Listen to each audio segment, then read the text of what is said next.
नमस्कार विद्यार्थी मित्रांनो, आज आपण इयत्ता 10वी विषय विज्ञान भाग 1 प्रकरण क्रमांक 2 मूलद्रव्याचे आवर्ती वर्गीकरण हा धडा पाहणार आहोत। सुरुवातीला या धड्यामध्ये आपल्याला 5 घटक पाहायचे आहेत। त्यातला पहिला घटक आहे मूलद्रव्य व मूलद्रव्यांचे वर्गीकरण, डोबेरायनरची त्रिके, न्यूलंडचा अष्टकांचा नियम, मेंडेलीवची आवर्त सारणी आणि आधुनिक आवर्त सारणी हे 5 घटक आपल्याला या प्रकरणामध्ये पाहायचे आहेत।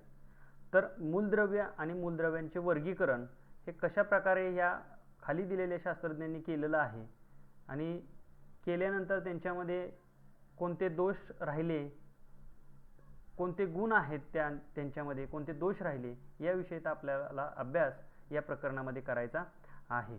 सुरुवातीला आपल्याला असं बोललंय की थोडे आठवा यामध्ये आपल्याला विचारलंय पहिला प्रश्न की द्रव्यांचे प्रकार कोणते। तर द्रव्यांचे प्रकार आपल्याला आपण शिकलेलो आहोत की द्रव्यांचे 3 प्रकार आहेत, स्थायू, द्रव आणि वायू हे द्रव्यांचे 3 मुख्य प्रकार आहेत। आणि चौथा जो आता नवीन आलेला आहे त्यात प्लाझ्मा म्हणून असं चौथा हा एक प्रकार आहे। तर दुसरा प्रश्न असा आहे की मूलद्रव्यांचे प्रकार कोणते। मूलद्रव्यांचे प्रकार कोणते? मूलद्रव्यांचे प्रकार आपल्याला माहितच आहेत की 3 प्रकार आहेत, धातू, अधातू आणि धातू सदृश्य असे मूलद्रव्यांचे 3 प्रकार आपल्याला माहित आहेत। तिसरा प्रश्न असा आहे, द्रव्याच्या लहानात लहान कणांना काय म्हणतात। आता आपल्याला माहिती आहे की द्रव्याच्या लहानात लहान कणाला अणू असं म्हटलं जातं। चौथा प्रश्न असा आहे, मूलद्रव्य व संयुगे यांच्या रेणूमध्ये काय फरक असतो। बघा, मूलद्रव्य व संयुगे यांच्या रेणूमध्ये काय फरक असतो। तर बघा, मूलद्रव्य यांचा जर रेणू आपण बघितला, समजा आपण एक मूलद्रव्य घेतला ऑक्सिजन आणि ऑक्सिजनचे दोन ऑक्सिजन म्हणजे ऑक्सिजन हा मूलद्रव्य असला आणि त्याचा एक अणू घेतला आणि अजून एक ऑक्सिजनचा अणू घेतला तर काय होणार आहे, ऑक्सिजनचा O + O = O2 असा होणार आहे, म्हणजे 2 ऑक्सिजनचे अणू होणार आहेत। आणि संयुगेमध्ये कसं की 2 मूलद्रव्ये, जसं की 2 मूलद्रव्य घेतले, एक घेतला हायड्रोजन आणि एक घेतला ऑक्सिजन। आता 2 हायड्रोजनचे अणू आणि एक ऑक्सिजनचा अणू घेतला तर आपल्याला माहिती आहे H2O म्हणजे पाणी त्याला आपण तयार झालं असं आपल्याला माहिती आहे। म्हणजे सांगायचं एवढंच आहे की 2 मूलद्रव्याचे अणू घेतलं तर ऑक्सिजन तयार होतोय, फॉर एक्झाम्पल सांगतो हे। आणि संयुगे 2 वेगवेगळे मूलद्रव्यांचे अणू घेतले तर त्यांच्यापासून संयुग तयार होणार आहे, ते वेगवेगळे 2 मूलद्रव्यांचे नाव असलेलं संयुग तयार होणार आहे। तर हा फरक आम्हाला यामध्ये रेणूमध्ये आम्ही तो सांगू शकतोय। बघा, आता आपल्याला सुरुवातीला मूलद्रव्यांचे वर्गीकरण, त्याला क्लासिफिकेशन ऑफ एलिमेंट की वर्गीकरण करण्यासाठी का आपल्याला भासलं, की आपण हे वर्गीकरण का केलं पाहिजे यासाठी आपल्याला इथं विचारलेलं आहे। आता बघा की पूर्वीच्या इयत्तामध्ये आपण शिकलो आहोत की आपण काय शिकलो आहोत की एका मूलद्रव्याचे सर्व अणू हे एकाच प्रकारचे असतात। आपल्याला माहिती आहे की पूर्वीच्या इयत्तेत म्हणजे मागच्या इयत्तेत आपण शिकलोय की एका मूलद्रव्याचे सर्व अणू हे काय आहेत, एका प्रकारचे असतात। आज मितीस विज्ञान जगताला 118 मूलद्रव्ये ज्ञात झाली आहेत। म्हणजे आतापर्यंत शास्त्रज्ञांनी जवळपास 118 मूलद्रव्यांचा शोध लावलेला आहे। मात्र इसवी सन 1800च्या सुमारास, म्हणजे आता आपण बघतो 21वे शतक चालू आहे, पण इसवी सन 1800च्या सुमारास फक्त आपल्याला 30 मूलद्रव्ये ज्ञात होती, म्हणजे माहिती होती। आणि काळाच्या ओघात अधिकाधिक मूलद्रव्याचा शोध लागत गेला। जसं जसं काळ पुढे सरकत गेला तसा काय झालं, काळाच्या ओघात अधिकाधिक मूलद्रव्यांचा शोध लागला गेला। या मूलद्रव्यांच्या गुणधर्माविषयी अधिकाधिक माहिती साठत गेली आणि काय झालं, जसं काळ म्हणजे वेळ पुढे जात राहिला तसं अजून मूलद्रव्ये नवीन सापडत राहिली, त्यांच्याविषयी माहिती, गुणधर्म त्यांचे, ही माहिती काय केली, साठत आपल्याकडे साठवले जाऊ लागली। आणि मोठ्या संख्येने असलेल्या या मूलद्रव्यांचा अभ्यास सोपा व्हावा यासाठी त्यांच्या विषयीच्या प्रचंड माहितीमध्ये काही आकृतिबंध आहे का हे वैज्ञानिक तपासू लागले. आता जसजसं काळाच्या ओघामध्ये नवीन मूलद्रव्य त्यांचे गुणधर्म वाढायला लागले. मग आता काय झालं की यांचा अभ्यास करायचे. हा अभ्यास करत असताना त्यांची मांडणी योग्यरित्या झाली पाहिजे आणि हे मांडणी व्यवस्थित आपण केली तर आपल्याला लगेच माहिती ती मिळणार आहे. यासाठी काय केलं, काही आकृतिबंध करता येईल का. आकृतिबंध म्हणजे काही असा एक टेबल बनवता येईल का जेणेकरून सगळे मूलद्रव्य आपल्याला त्याच्यामध्ये बसवता येईल आणि आपल्याला सोप्या पद्धतीने आपल्याला लगेच माहिती उपलब्ध होईल. या दृष्टीने वैज्ञानिक लगेच अभ्यास करू लागले. आता तुम्हाला माहित आहे की सुरुवातीच्या वर्गीकरणात मूलद्रव्यांचे धातू आणि अधातू असे गट पाडले होते. आता बघा, सुरुवातीला जेव्हा मूलद्रव्याचा शोध लागत होता म्हणजे 18व्या शतकामध्ये, आता आपल्याला बघा धातू आणि अधातू असे गट माहित होते. पण पुढील काळात काय झालं की मूलद्रव्यांच्या धातू सदृश्य नावाचा आणखीन एक वर्ग लक्षात आला. बघा, म्हणजे धातू सदृश्य म्हणजे धातू आणि अधातू यांचे गुणधर्म त्या धातूमध्ये आहेत म्हणून त्याला नाव काय दिलं गेलं, धातू सदृश्य. म्हणून हा एक नवीन गट काय केला, पाडण्यात आला. मूलद्रव्य व त्यांचे गुणधर्म याविषयीचे ज्ञान जसे वाढू लागले तसे वेगवेगळ्या वैज्ञानिकांनी वर्गीकरणाच्या इतर अनेक पद्धती शोधण्याचा प्रयत्न सुरू केले. बघा, मूलद्रव्याचे जसं गुणधर्म म्हणजे शास्त्रज्ञांनी शोधायला सुरुवात केली. नवीन गुणधर्म, त्यांच्याविषयी नवीन ज्ञान, वेगवेगळी नवीन मूलद्रव्य, म्हणजे ह्या गोष्टी ज्या आहेत हे जसं नवीन वाढू लागले म्हणजे ज्ञान थोडक्यात वाढू लागलं तसं वैज्ञानिकांनी काय केलं, वर्गीकरणाची पद्धत म्हणजे त्यांना वर्गीकरण त्यांचं म्हणजे मूलद्रव्यांचं वर्गीकरण करण्याची पद्धत हळूहळू काय केली, सुरू केली. आणि ही जी सुरू केलेली पद्धत कोणकोणती आहे आणि या सगळ्या पद्धतीचाच आपल्याला अभ्यास आता या प्रकरणामध्ये करायचा आहे. थोडक्यात सांगायचं की का गरज भासली तर बघा, एक छोटंसं उदाहरण देतो तुम्हाला. समजा आपल्या घरामध्येच 3 विद्यार्थी आहेत. एक 5वीला असेल, एक 8वीला असेल, एक 10वीला असेल. तिघांची सुद्धा वेगवेगळी पुस्तकं आहेत. विषय तेच आहेत मात्र पुस्तकं वेगळी आहेत. 5वीचं वेगळं मराठीचं, 8वीचं वेगळं, 10वीचं वेगळं. विषय मात्र काय आहेत, सगळ्यांना जवळपास म्हणजे मराठी, हिंदी, इंग्रजी सारखे विषय आहेत. पण इयत्ता वाईज काय ते विषय त्यांना वेगळे आहेत. आणि त्यांना घरामध्ये एकाच ठिकाणी पुस्तकं ठेवायला लावली आणि एकाच ठिकाणी म्हणजे एकाच कप्प्यामध्ये. आता जर एकाच कप्प्यामध्ये ह्यांनी तिघांनी जर पुस्तकं ठेवली आणि कालांतरानं काय झालं की ठेवत ठेवत काय झालं, मिक्स झाली पुस्तकं. आणि परत अचानक 5वीच्या विद्यार्थ्याला शाळेत जायची घाई आहे, 10 मिनिटांमध्ये शाळेत पोचायचे.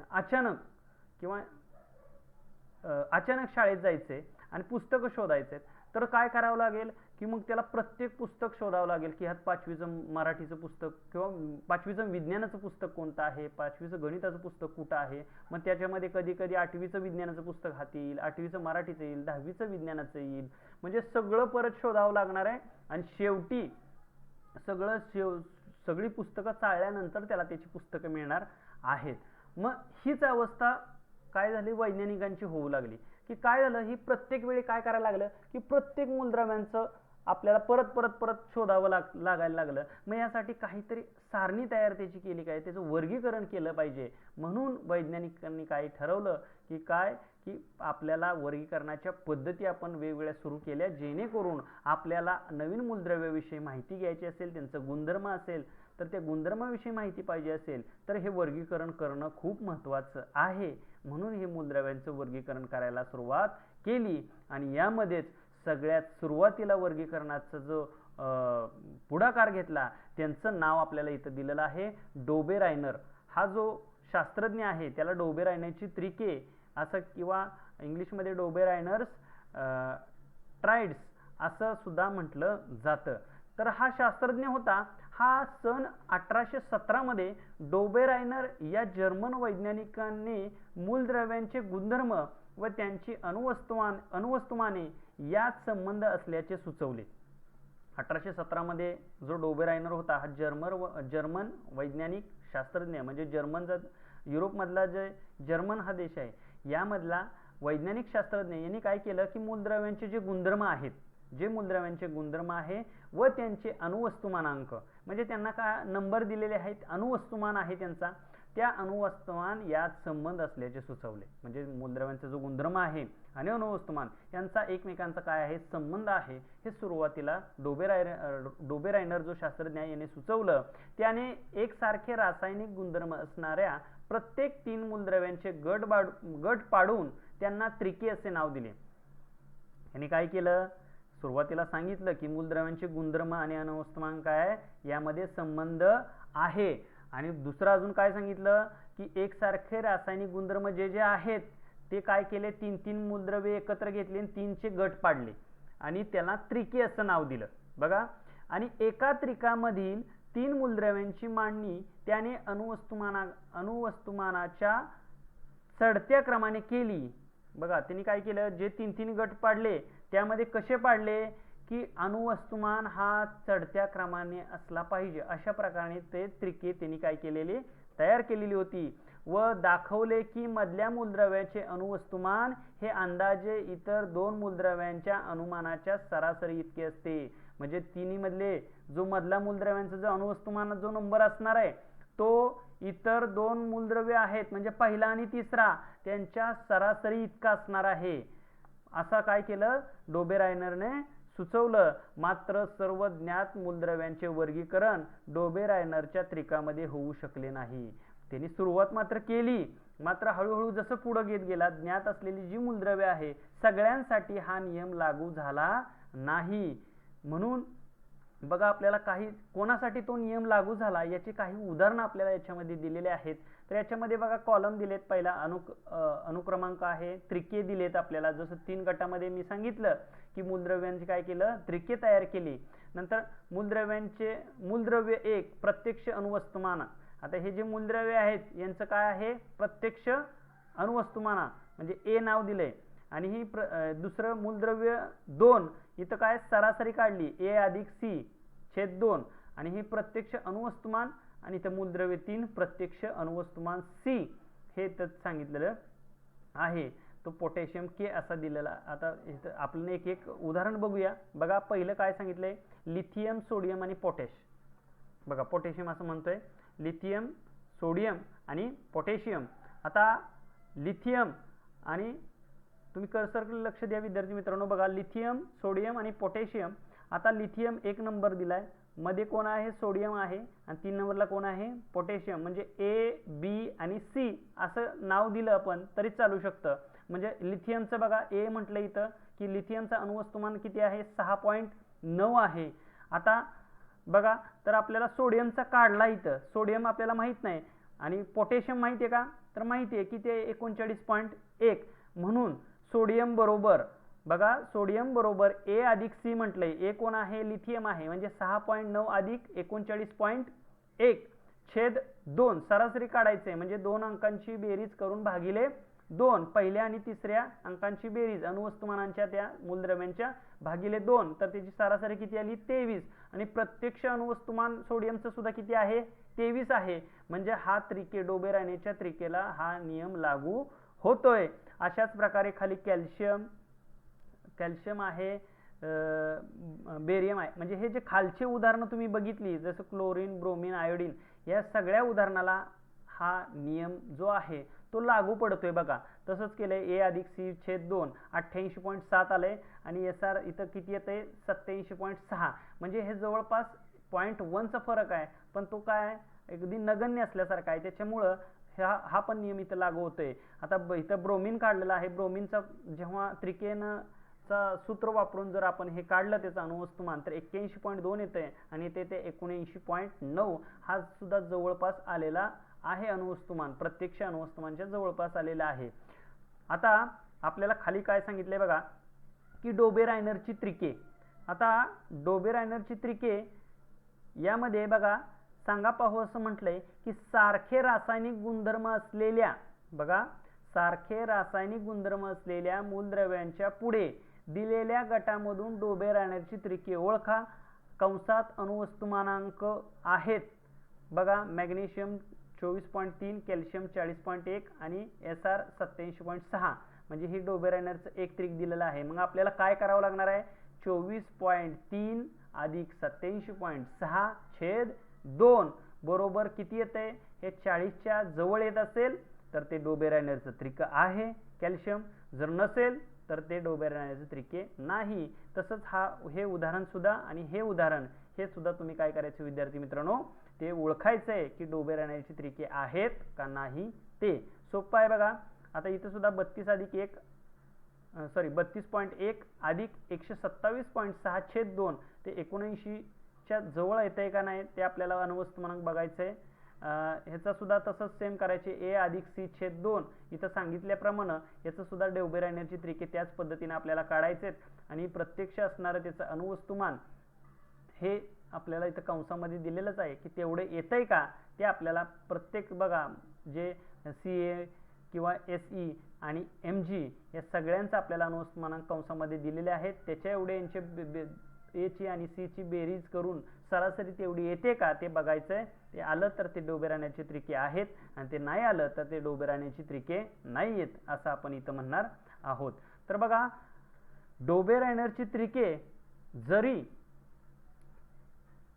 अयशस्वी ठरली असली, जे वर्गीकरण मूलद्रव्यांचं करत असताना जरी अयशस्वी ठरली असली तरी डोबेरायनरनं काय केलं की एक प्रकारची एक मार्ग दाखवलाय. तो मार्ग कच्चा का असना पण मार्ग म्हणजे वर्गीकरण करण्याच्या पद्धतीची सुरुवात मात्र डोबेरायनरने केलेली होती. ते सुद्धा एक मोठं काम हे डोबेरायनरने केलेलं होतं. आता दुसरा जो आहे वैज्ञानिक जो मूलद्रव्यांचं वर्गीकरण, आता डोबेरायनरने जे त्रिकेच्या स्वरूपात मूलद्रव्यांचं जे वर्गीकरण केलं त्याच्यानंतर दुसरा जो सायंटिस्ट आहे न्यूलँड्स, तर न्यूलँड्स यांनी काय केलं, अष्टकाचा नियम सांगितला. मूलद्रव्यांचे वर्गीकरण करत असताना अष्टकांचा नियम सांगितला. आता तो कोणता आहे तर त्याला आपण बघणार आहोत. इंग्रजीमध्ये न्यूलँड्स लॉ ऑफ ऑक्टॅव्हस असं म्हटलं जातं. बघा इंग्लिश वैज्ञानिक जॉन न्यूलँड्स याने एका वेगळ्या मार्गाने अणुवस्तुमानांचा सहसंबंध मूलद्रव्यांच्या गुणधर्माशी जोडला. बघा इंग्लिश हा शास्त्रज्ञ होता, वैज्ञानिक होता, त्याचं नाव आहे जॉन न्यूलँड्स. याने काय केलं, वेगळ्या मार्गाने म्हणजे डोबेरायनरने जो मार्ग निवडला याच्यापेक्षा जरा वेगळा विचार केला आणि वेगळा मार्ग निवडला की अणुवस्तुमानाचा सहसंबंध मूलद्रव्यांच्या गुणधर्माशी जोडला. काय सांगितलं, अणुवस्तुमानाचा जो संबंध आहे तो मूलद्रव्यांच्या गुणधर्माशी आहे. हे आपल्याला डोबेरायनरने सुद्धा सांगितलेलं होतं. यांनी सुद्धा तेच सांगितलेलं आहे की यांचा काय आहे, सहसंबंध आहे.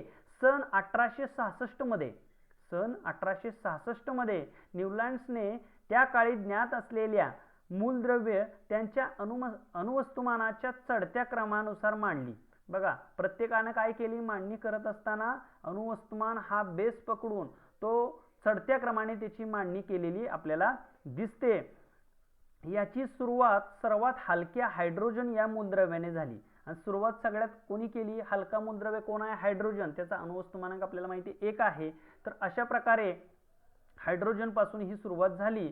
तर शेवट थोरियमने झाला. शेवट कुठल्या मूलद्रव्याने झाला, थोरियमने.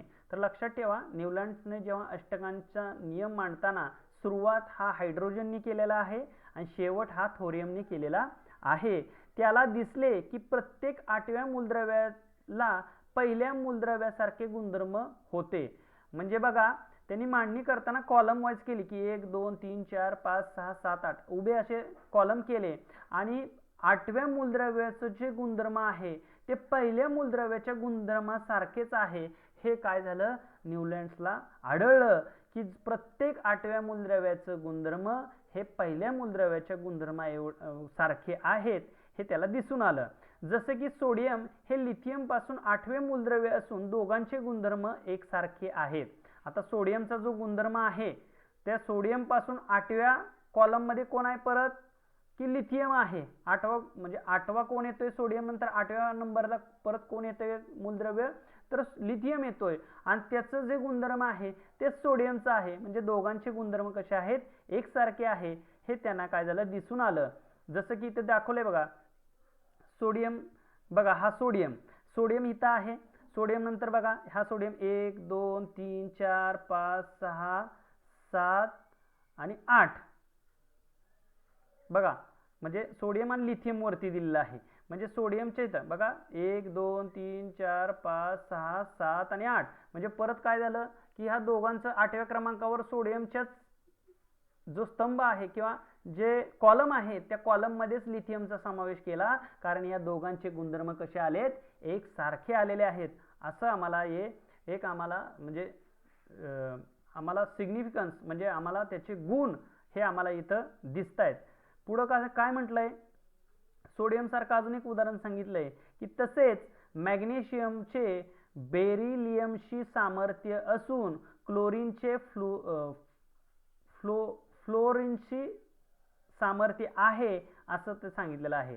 आता बघूया आपण मॅग्नेशियमचं बेरिलियम. मॅग्नेशियम बघा की मॅग्नेशियमचं बघा, बेरिलियम बघा. मगाशी सोडियमचं लिथियमशी सामर्थ्य सांगितलं की 8व्या क्रमांकावर परत लिथियम येतंय आणि मॅग्नेशियमचं बेरिलियम जसं बघा 1 2 3 4 5 6 7 8 बघा 8व्या क्रमांकावर आलं, म्हणजे ह्या दोघांचे काय एकसारखे आम्हाला गुणधर्म दिसणार आहेत.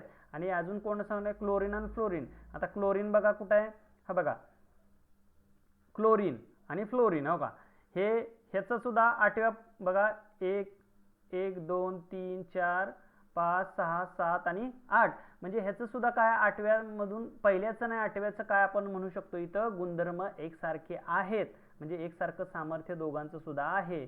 म्हणजे कुठंही एक कॉलम मध्ये इथं घेतलं तर ह्या कॉलम मध्ये बसवताना अशा पद्धतीनं बसवल्यानंतर या कॉलम मध्ये असणारे जे मूलद्रव्य आहेत त्यांचे गुणधर्म काय आहेत, एकसारखे आहेत असं न्यूलँड्सने काय केलं, सांगितलं आहे. या आपल्याला त्यांच्या नियमातून, अष्टकांचा जो नियम आहे त्यातून आपल्याला ते सांगितलेलं आहे. आता आपल्याला बघा पुढं काय म्हटलंय की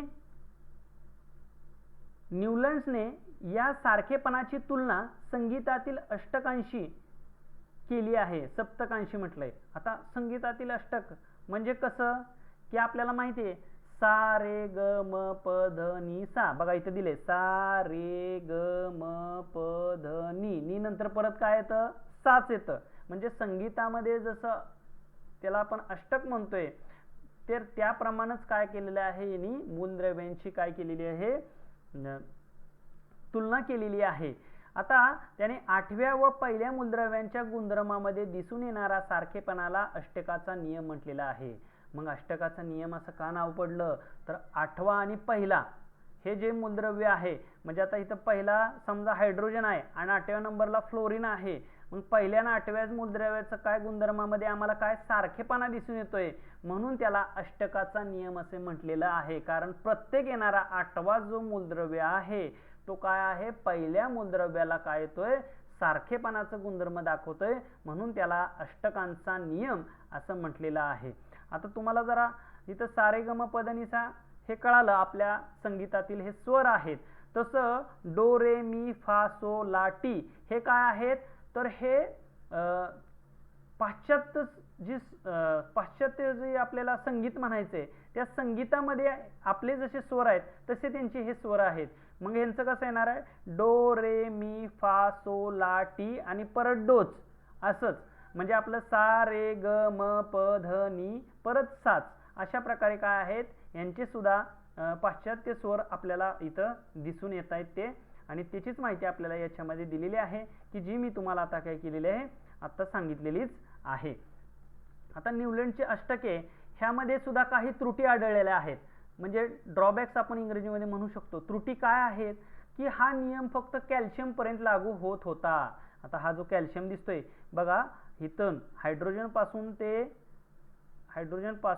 ते कॅल्शियम पर्यंत, म्हणजे इथून ते इथपर्यंत, म्हणजे हे 8 8 16 17 18 19 म्हणजे इथपर्यंत जो नियम फक्त काय झालेला आहे, लागू झालेला आम्हाला इथं दिसतोय.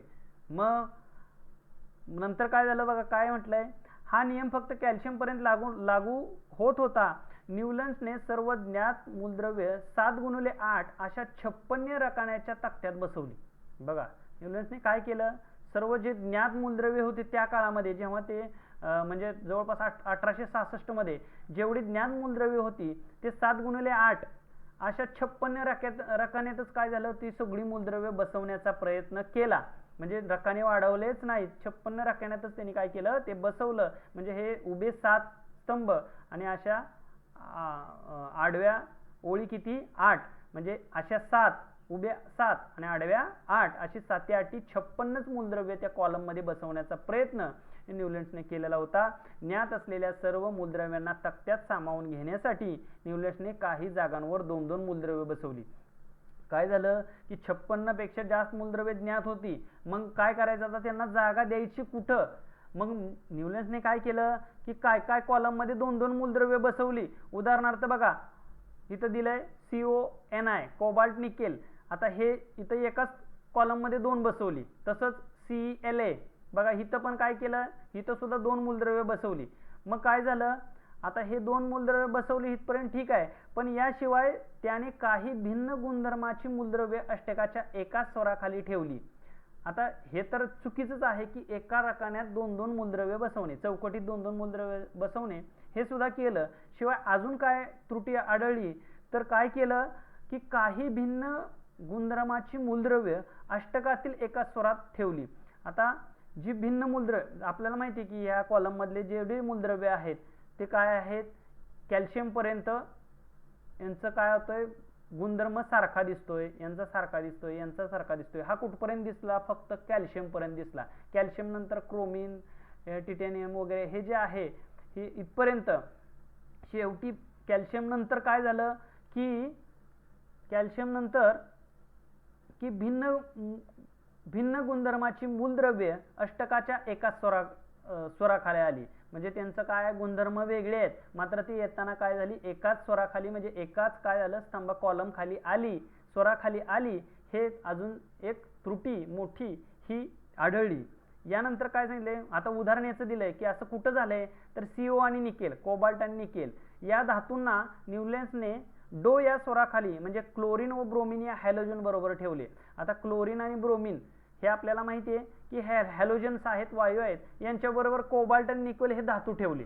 बघा, हे अधातू आहेत आणि यांच्याबरोबर धातू आले, त्याच्यामुळे हे सुद्धा एक मोठी त्रुटी न्यूलँड्सने बनवलेले जो अष्टक आहे त्यामध्ये आढळली. शिवाय अजून काय घडलं, अजून एक सांगितलेलं आहे की कोबाल्ट या उलट कोबाल्ट व निकेल यांच्याशी सामर्थ्य असणारा Fe त्यांच्यापासून लांब O व S या अधातू बरोबर T या स्वराखाली ठेवले. म्हणजे कोबाल्ट आणि निकेल हा धातू आहे, यांच्यासारखाच फेरस हा सुद्धा एक आपण धातू आहे, फेरस आपल्याला माहिती आहे धातू आहे. तर या धातूमध्ये O म्हणजे ऑक्सिजन, S म्हणजे सल्फर, याच्या खाली याची सुद्धा काय केले स्तंभा म्हणजे या अष्टकामध्ये या स्वराखाली Fe ची काय केली, मांडणी केली. ती सुद्धा काय होती, चुकीची असल्यामुळं ही एक त्रुटी आपल्याला तिथं दिसते.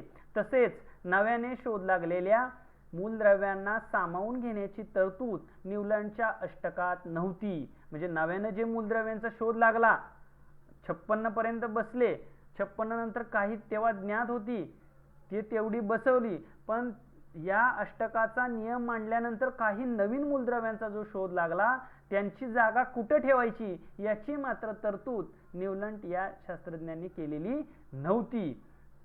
म्हणून नंतर काळाचा शोध लागलेल्या नव्या मूलद्रव्यांचे गुणधर्म न्यूलँडच्या अष्टकांच्या नियमात बसले नाहीत. आणि त्यामुळे काय झालं, हळूहळू जसे शोध लागले, नवीन नवीन मूलद्रव्ये आली, त्यांची गुणधर्म आपल्याला माहीत झाली आणि त्यांची मात्र जागा या अष्टकाच्या नियमात बसली नाहीत. अशा प्रकारे नियमांच्या त्रुटी आपल्याला या ठिकाणी पाहायला मिळतात. तर विद्यार्थी मित्रांनो, आज आपण बघितलं की या मूलद्रव्यांच्या वर्गीकरणाची गरज का भासली, याची सुरुवात जी वर्गीकरणाची सुरुवात डोबेरायनरने कशा प्रकारे केली, यानंतर न्यूलँडने अष्टकांचा नियम आणि त्याच्यामध्ये असणाऱ्या त्रुटी हा कोणकोणत्या आहेत त्या आता आपण आतापर्यंत बघितलं. यानंतर न्यूलँडच्या अष्टकानंतर मेंडेलिव्हची आवर्त सारणी, मग त्यांनी मूलद्रव्यांचे वर्गीकरण कशा प्रकारे केलं ते आपण काय करणार आहोत, पुढच्या व्हिडिओमध्ये पाहणार आहोत. आता आपण इथंच थांबूया. धन्यवाद.